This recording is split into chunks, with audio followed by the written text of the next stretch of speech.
Interconexão Brasil. Oferecimento: Sindicato dos Professores da UFMG.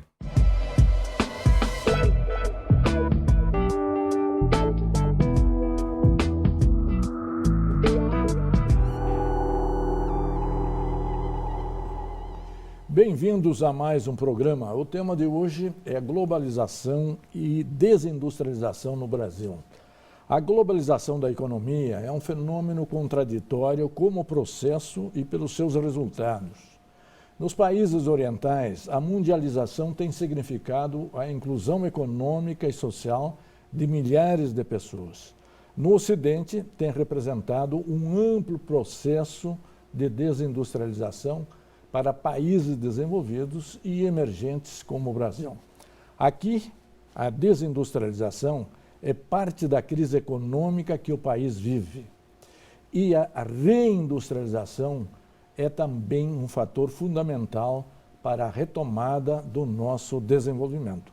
E o nosso convidado é o professor emérito da UFMG, Clélio Campolina Diniz, que também é ex-ministro de Ciência e Tecnologia e Inovação. Bem-vindo, professor, é um grande prazer tê-lo aqui. Prazer foi todo meu. Como explicar a desindustrialização no Brasil, e a desindustrialização é só fenômeno brasileiro? Não, eu acho que, em primeiro lugar, nós temos que entender o fenômeno da globalização. Por que a globalização surgiu e qual é o impacto na ordem econômica mundial. A globalização, acredito que ela tem dois fatores fundamentais. Do ponto de vista tecnológico, o desenvolvimento da tecnologia das informações e das comunicações permitiu realmente integrar a nível das informações o globo. E, em segundo lugar, a queda da União Soviética realmente deu como oportunidade uma integração da economia mundial. E diante desse processo, um fenômeno novo é a grande expansão asiática. Perfeito. A grande expansão asiática liderada pela China, mas não só a China, um conjunto de outros países, a retomada do Japão, a Coreia, o grande crescimento da Índia, os países de menor escala, que foram capazes de sustentar um processo de industrialização acelerado e criar um grande impacto na ordem econômica mundial, inclusive impactando os países do Ocidente já industrializados, com desindustrialização e, de uma forma muito específica, o caso do Brasil. Se eu entendi bem, a ascensão dos países asiáticos, a sua industrialização, é uma das grandes causas da desindustrialização do Ocidente, professor? Sim, porque a grande expansão asiática, o Japão já era um país industrializado, mas depois a Coreia do Sul teve um grande crescimento industrial, mas o peso significativo é a industrialização recente da China. É algo pós-1980. A China hoje lidera a produção industrial do mundo, passou dos Estados Unidos. A China hoje participa com 20% da produção industrial mundial e participa com quase 20% do comércio mundial de manufaturas, de bens industrializados. Então isso teve um impacto muito grande na economia ocidental, com uma competição muito forte.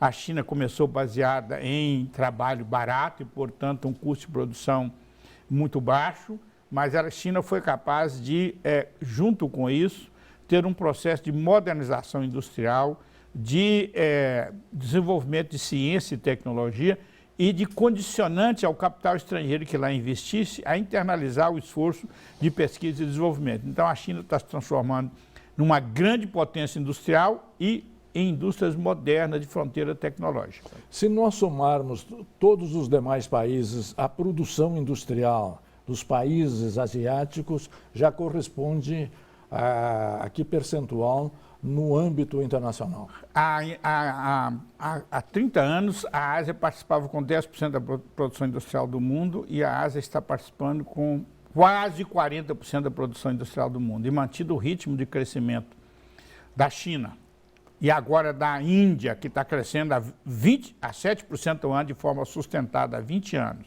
Mas o crescimento da Coreia e os países de menor escala, a previsão é de que dentro de uma década ou duas a Ásia tenha mais de 50% da produção industrial mundial. Vindo agora para o Ocidente, Por exemplo, a desindustrialização europeia. Quais as principais causas, além, digamos, da ascensão dos países asiáticos? Eu acho que a principal causa é exatamente a competição com a Ásia. Produtos mais baratos e, portanto, à medida que a economia está globalizada, que a economia está integrada, que o comércio internacional aumentou e que se criaram cadeias globais de valor, inclusive os grandes conglomerados industriais têm atividades em todos os países, inclusive na Ásia, e produzem naqueles que eles têm um custo de produção mais barato, mais vantagem comparativa de competição. Então, o primeiro elemento da desindustrialização do Ocidente, da Europa e dos Estados Unidos é a competição com a industrialização da Ásia.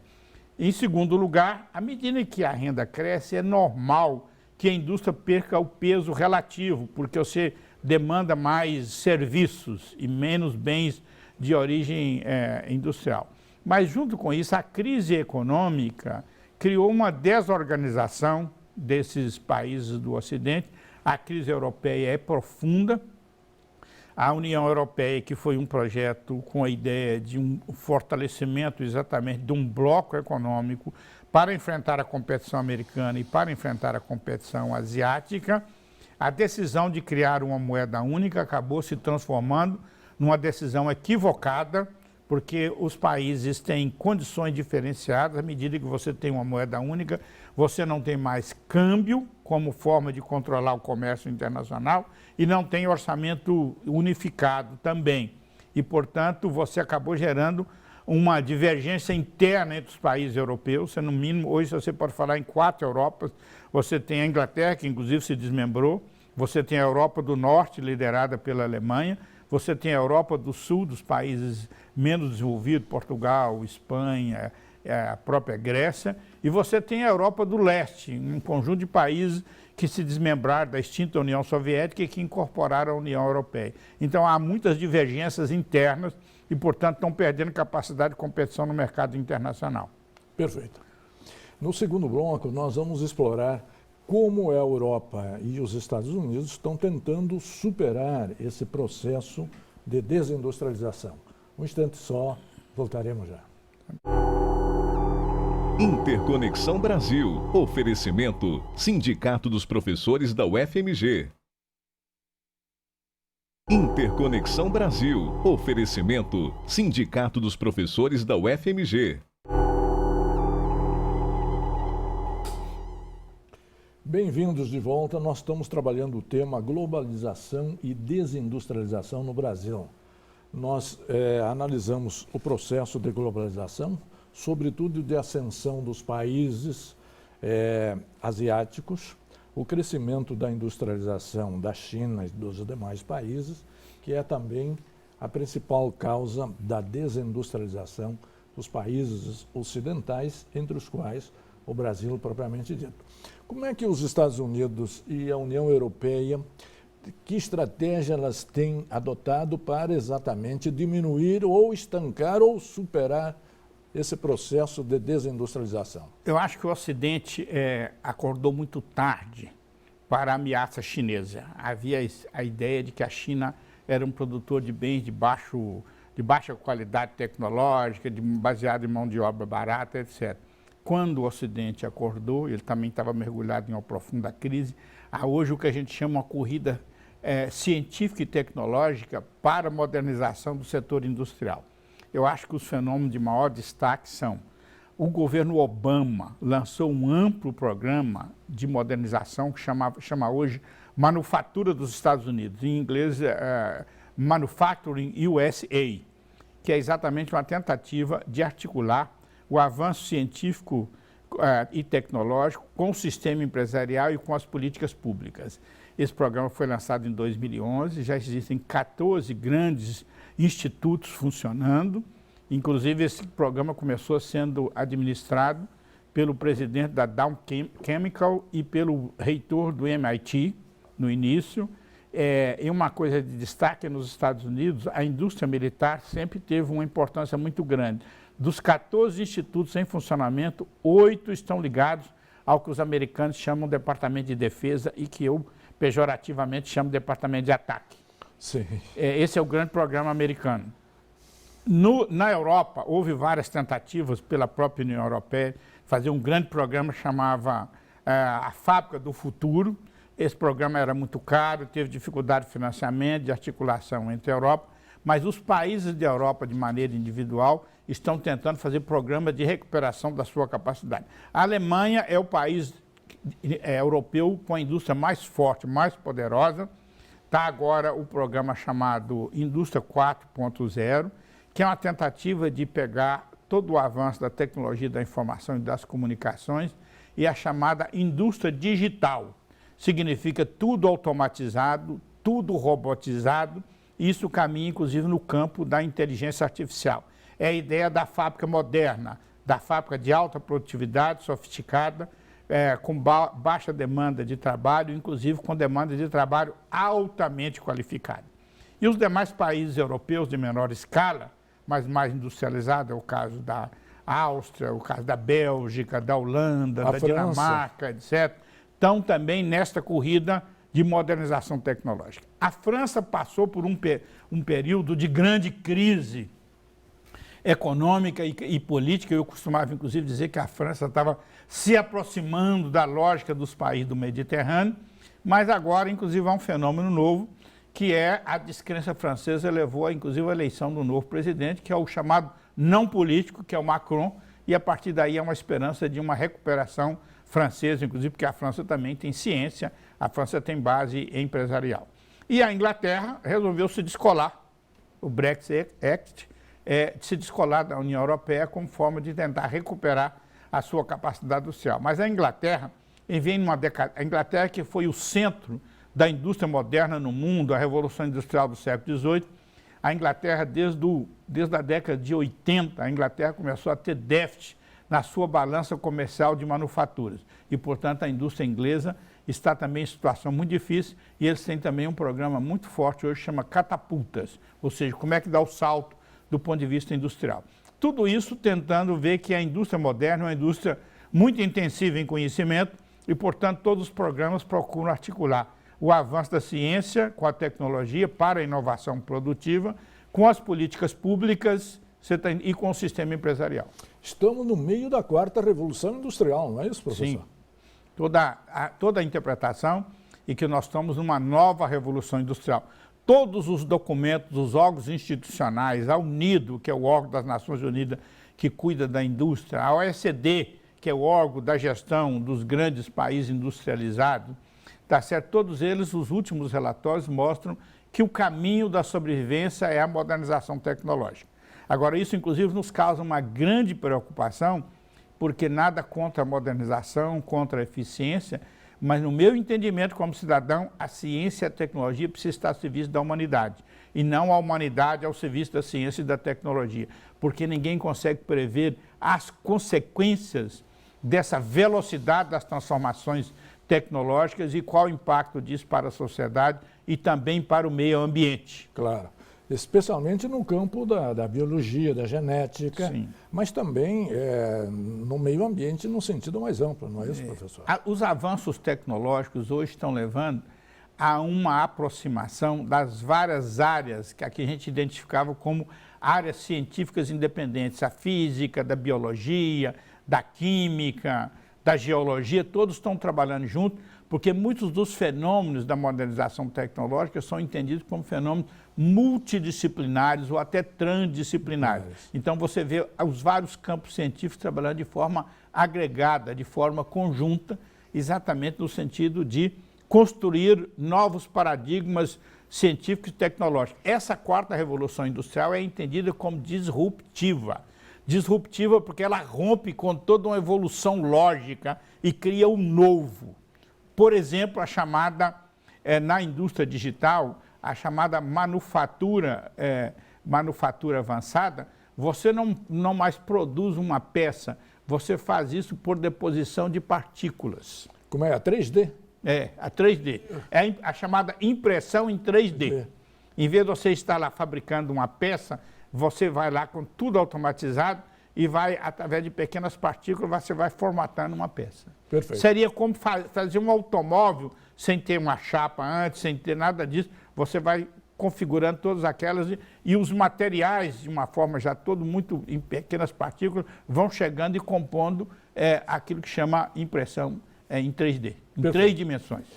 No terceiro bloco, nós vamos trabalhar o processo de desindustrialização no Brasil e de como superá-lo, exatamente como uma estratégia fundamental para superar a crise econômica que o país vive. Um instante só, voltaremos já. Interconexão Brasil. Oferecimento: Sindicato dos Professores da UFMG. Interconexão Brasil. Oferecimento: Sindicato dos Professores da UFMG. Bem-vindos de volta. Nós estamos trabalhando o tema globalização e desindustrialização no Brasil. No primeiro bloco, nós falamos da ascensão dos países asiáticos. No segundo bloco, nós trabalhamos a desindustrialização nos Estados Unidos e na Europa. E já deixamos o tema desse terceiro bloco, que é a desindustrialização no Brasil. Como pensar o nosso processo de desindustrialização nesse contexto global, Bom, professor? é uma coisa paradoxal, que o Brasil conseguiu, a partir dos anos da década de 1950 e depois de 1970, desenvolver um parque industrial relativamente importante. Nós chegamos a ser a 9ª economia industrial do mundo, com a expectativa que, se tivesse mantido a taxa de crescimento dos anos 70, nós poderíamos assumir a 4ª posição, superando a Inglaterra, a França e a Itália. O que aconteceu é que o Brasil tem um grande potencial de produtos primários, então nós começamos a expandir a exportação de produtos primários, não só de minérios, como também de produtos agropecuários. E a decisão política brasileira foi de segurar o câmbio, ou seja, valorizar a moeda brasileira. À medida que você valoriza a moeda brasileira, você torna o produto importado mais barato e você remunera menos ao produto que você vai exportar. Então, a consequência foi que o Brasil, que chegou a ter a participação da indústria no PIB de 23%, em 1985 aproximadamente, hoje as últimas estimativas são de 11,5%, mas nós acreditamos que com a crise do ano passado e desse ano já esteja mais de 10%. É a mais baixa taxa. Para você ter uma ideia, a Alemanha e o Japão ainda estão com 20% da participação da indústria no PIB. E, em contrapartida, o chamado componente importado na demanda de produtos industriais no Brasil subiu entre 2000 e 2015 de 14% para 27%. Então, nós passamos cada vez mais a importar bens industriais e exportar menos bens industriais, porque nós temos uma grande expansão da exportação de minérios e de produtos agropecuários, os preços aumentaram muito e, portanto, você poderia importar os bens industriais. Eu acho que isso foi um equívoco de política econômica, embora se tenham feito muitos programas de incentivo à modernização industrial, quer dizer, a ciência brasileira avançou muito, programas de financiamento através da FINEP e do BNDES, mas não foi capaz de compensar a perda de competitividade em função, a meu ver, o elemento central foi câmbio. Além de outros problemas estruturais, a deficiência da nossa infraestrutura, a nossa baixa escolaridade básica, que acaba afetando o desempenho da economia, o próprio sistema tributário, tudo isso contribuiu. Mas eu acredito que o elemento central da desindustrialização brasileira foi a administração da política cambial, da política da taxa de juros e da política tributária. São isso nos últimos 15 anos, 16 anos. Isso começou a rigor com a crise econômica. A década de 70 foi uma década de crescimento muito acelerado. No início dos anos 80 nós tivemos uma crise, a indústria começou a recuperar no meados dos anos 80, mas nós tivemos uma crise política, sucessão, e discutir a nova Constituição, etc., o país se desencarrilhou a partir daí. Mas o grande fenômeno da desindustrialização é um fenômeno do século XXI no Brasil, principalmente a partir do ano 2000, 2004, por aí. Podemos pensar o futuro do país sem indústria, professor? Não. No meu entendimento, a indústria, embora seja uma parcela menor, ela é o coração e o cérebro da economia. Sim. É nela que se gera o progresso técnico, para ela mesma, É ela que gera o progresso técnico para a maioria das outras atividades, seja do setor agropecuário, do setor primário, seja dos serviços modernos. Tudo isso depende de tecnologias avançadas que depende de componentes industriais. E, portanto, para mim, a indústria é central. Nós não podemos pensar um projeto de desenvolvimento, senão nós vamos voltar a ser um país primário exportador, que vão vender grandes volumes para comprar poucos volumes. Você vende toneladas para comprar uma coisa que você carrega na mão, tá certo? Então, eu acho que esse é um problema gravíssimo. O país precisa de reconstruir a sua política industrial. Por que se desvincula a crise econômica da desindustrialização? Eu acho que a desindustrialização é uma manifestação recente das dimensões desta crise e agora estão articuladas, porque não é possível uma política se houver uma consciência clara. Em primeiro lugar, o país precisa de planejar. O mundo planeja. A China está no 13º plano quinquenal. O plano de ciência e tecnologia da China é o plano 2006-2020. Vai sendo reajustado anualmente. Nesse momento, a China tem um programa de 2025 ser capaz de assumir a liderança tecnológica em vários setores. O mundo inteiro planeja. O Brasil não planeja, não tem perspectiva de médio e longo prazo. É preciso definir objetivos, definir metas, definir meios, definir estratégias. Isso é que é a base de qualquer sistema de planejamento. E compatibilizar no planejamento as orientações da política macroeconômica com as orientações da política setorial. Caso contrário, nós vamos continuar repetindo fracassos. Nessa crise econômica e política, quem está pensando o Brasil a longo prazo? Esse é um problema. O planejamento tem que ser um projeto de Estado, não um projeto de governo. Cada governo que entra tem que dar a sua orientação política, mas a nação precisa ter um projeto de médio e longo prazo que transcenda interesses políticos imediatos. Olha, diante dessa crise, nós não conseguimos visualizar quais as perspectivas. É necessário que o país estabilize politicamente para que você possa definir orientações de médio e longo prazo e compatibilizar as orientações de política econômica. Perfeito. Eu sempre termino, estamos no final do programa, o Brasil é maior do que suas crises? Eu acredito, eu sou uma pessoa, cada vez que eu vou ficando mais velho, eu fico mais otimista e na esperança que a gente vai ser capaz de construir uma sociedade mais rica, mas antes de tudo mais justa, mais humana, mais solidária, menos desigual. O país tem muita potencialidade, tem uma população maravilhosa. Nós temos uma coisa que o Darcy Ribeiro fazia apologia do povo brasileiro, várias raças, várias etnias. Nós temos que cultivar essa diversidade. Povo inventado, como ele dizia, né? Cultivar essa diversidade. Temos muita criatividade, tá certo? E, portanto, temos todas as condições para dar certo. Agora, precisa de um pouco de juízo, governos mais estáveis, que pensam o interesse da sociedade e da nação e não de si mesmo. Vamos dar a volta por cima só em 2018, professor? Eu espero que o país precise de estabilizar politicamente. Sem o Estado, não existe uma economia sem um Estado forte, mas ainda se você quer fazer políticas sociais,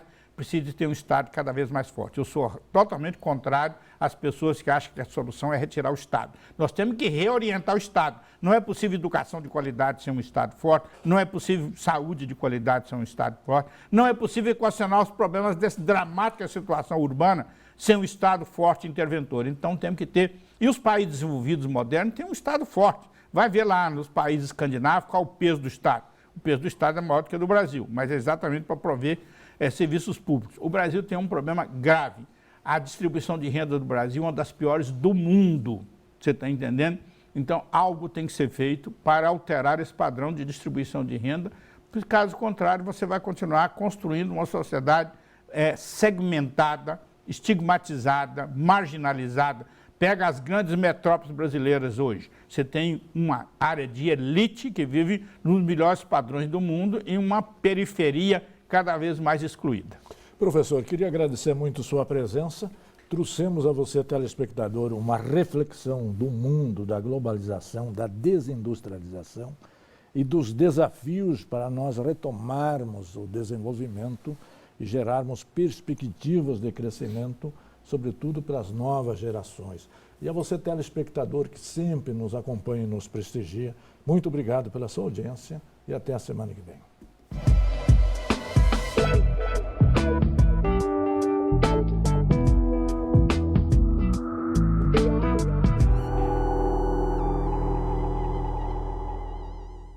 Interconexão Brasil. Oferecimento: Sindicato dos Professores da UFMG.